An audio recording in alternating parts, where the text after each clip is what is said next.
And welcome back, folks. Today we're going to talk about your lost rights in American court.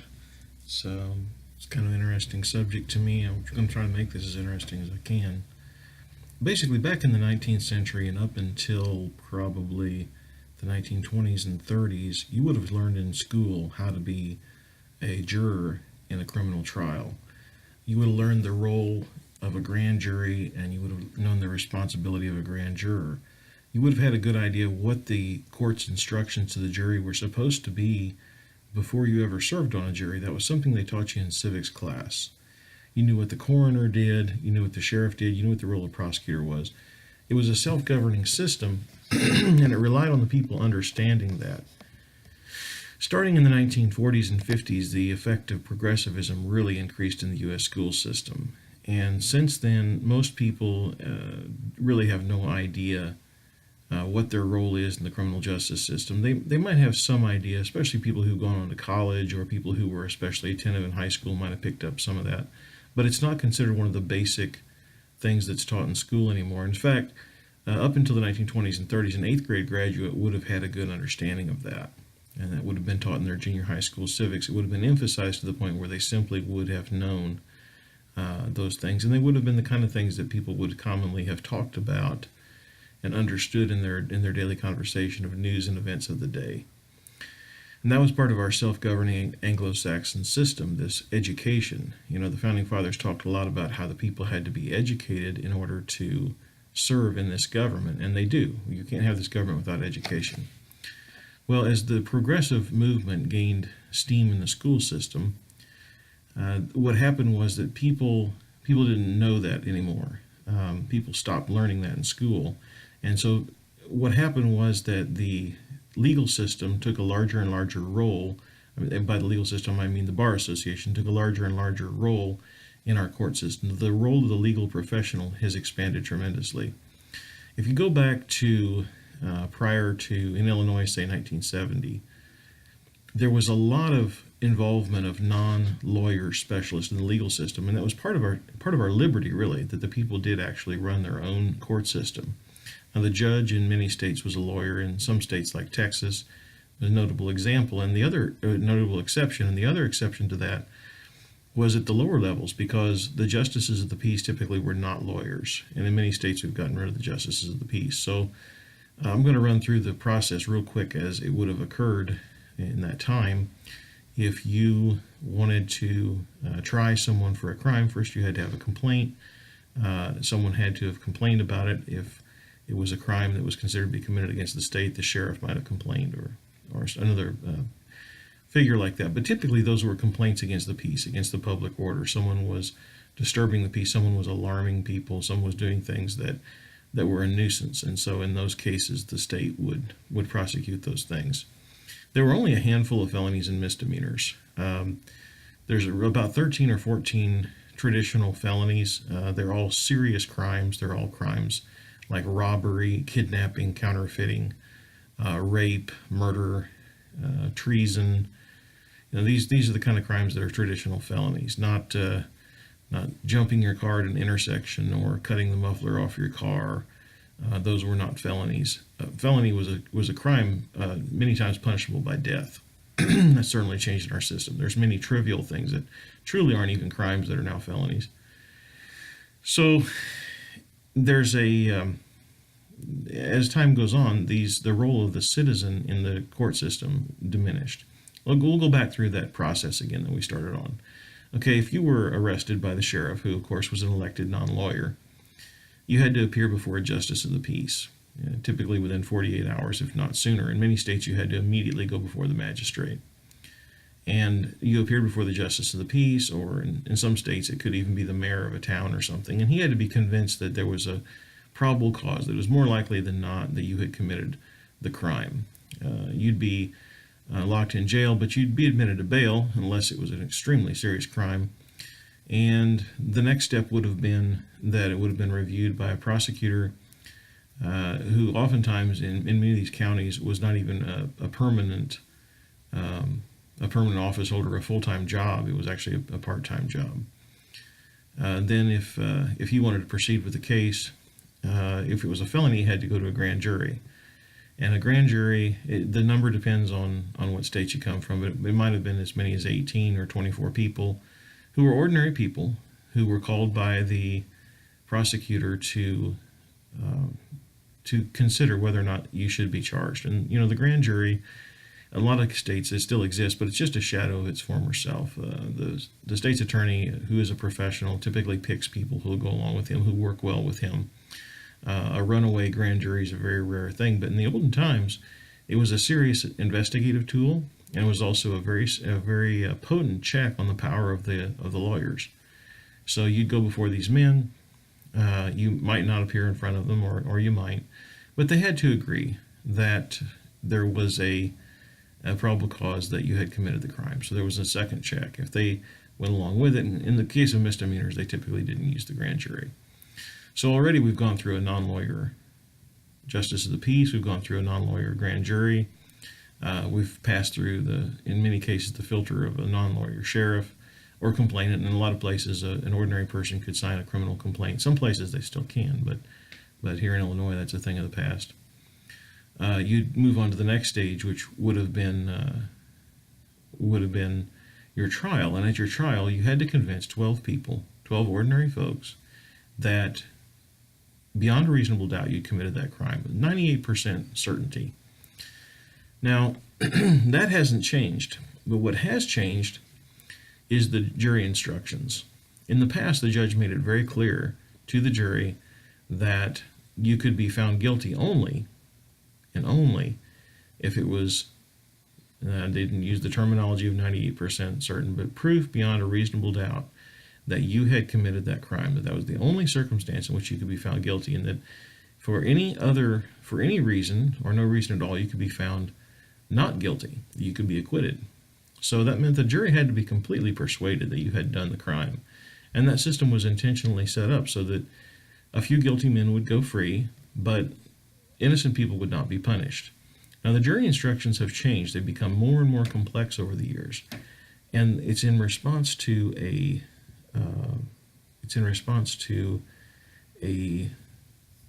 need that's actually driven, ultimately was driven by immigration back in the earlier times. And this is going back to the 19th century. There's a lot of people who came here who didn't understand American law, put a lot of stress on the court system.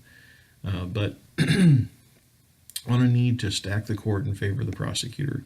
And this was done to encourage plea bargains. Well, back in the 1870s, there was even a Supreme Court decision that said that plea bargains were scandalous.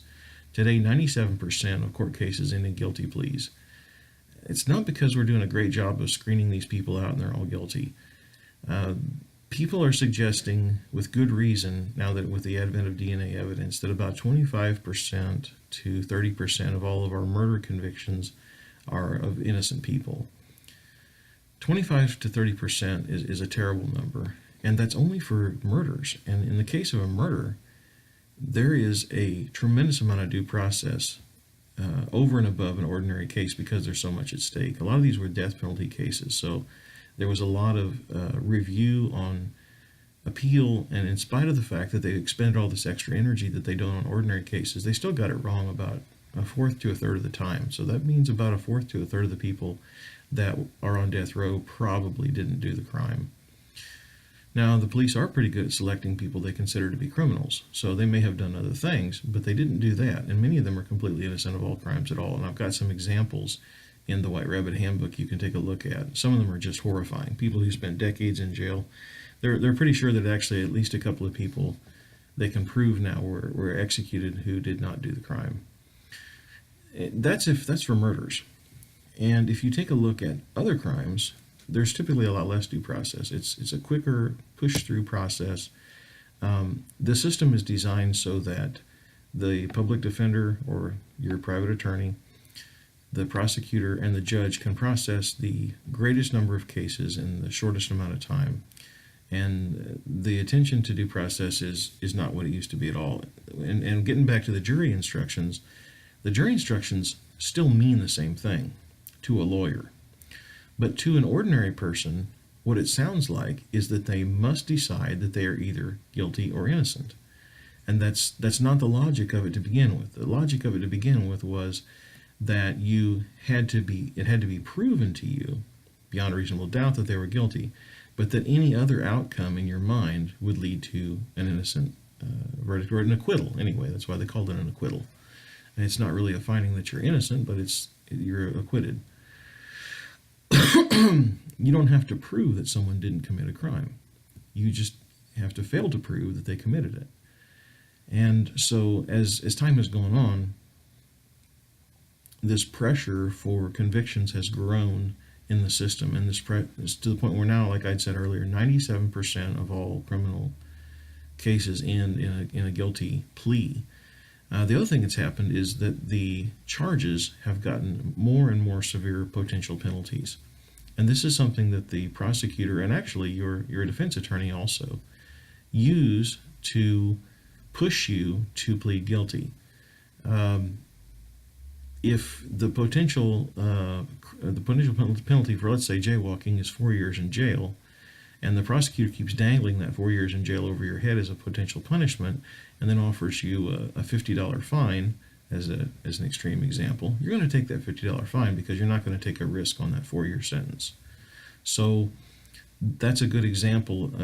It's a ridiculous example, but it's an example of how this process works. It's actually a lot like torture. These penalties are hung over your head. These extreme penalties that are almost never actually imposed are hung over your head as an inducement to get you to plead to a lesser offense. And that's why almost everyone pleads. What ends up happening is that they get lots and lots of guilty verdicts, lots and lots of guilty pleas. Now it's 97% in response to this process. But let's go through what they also do. When you're arrested for a crime, you have to raise bail. Now, the bail is a pretty good chunk of money most of the time, and that undermines your ability to take care of yourself. It undermines your ability to hire a lawyer. It means that you're in debt right from the very minute you're accused. If you can't raise it, then you're locked up. Now, people say, well, you're locked up. What does that mean? Well, it means you lose almost all your property. If you've got pets or animals, your pets or animals are going to either starve or they're going to be taken by someone else, possibly by animal control, possibly by friends and relatives. It means that your house is likely to be foreclosed on. Your home, if you rent, you're going to be evicted. All your property is going to be out on the street. You're going to lose everything you have as long as you're locked up. And that puts tremendous pressure on you to plead out and get some kind of shortened jail sentence, some hope of getting out again and picking up the pieces of your life. It puts you in a position of possibly accepting this plea deal that you wouldn't have accepted otherwise. You perhaps would rather go to court and defend yourself and your good name, but they keep offering you these deals, and as time goes on, they start to sound pretty good. So it's really like torture. It's like being locked up until you plead guilty. That's the real outcome of a lot of this, or at least putting an end date on your incarceration, as time goes forward. And they keep threatening you with these long jail sentences and fines and things. And eventually you come to the point where you're just willing to plead guilty to make it end. This happens all the time. I've had many good friends that it happened to. I've had when I was working myself in the criminal justice system, I very often saw this. It happens 97% of the time now. That people will accept the certainty of a lesser offense over the possibility of a greater sentence for a greater offense. And it's a shame. It's literally torture. And it's made a mockery of due process in our system. It's made a mockery of our traditional Anglo-Saxon system of government. Now, going back and looking at the history of how this happened, originally the plea bargains were only used in a very small minority of cases. When they first came on the scene, they were still controversial. People thought that if you were accused, you ought to have a trial. But as time passed, there was cultural friction in the United States between immigrants. Many of them were from Ireland or other places, and native-born people. And this resulted in these immigrant minorities transgressing against American law very frequently. They did things that were legal back home that were illegal in the United States. It was just a difference in their culture. A lot of it had to do with their public conduct. And so it put this terrible strain on the justice system, and it's really never been relieved. It's never been relieved. But we'd like to turn back the clock. We'd like to give you back your lost rights in American court, and that's something the White Rabbit movement does insist on: is a return to the old Anglo-Saxon system of justice. Thank you very much for your support, and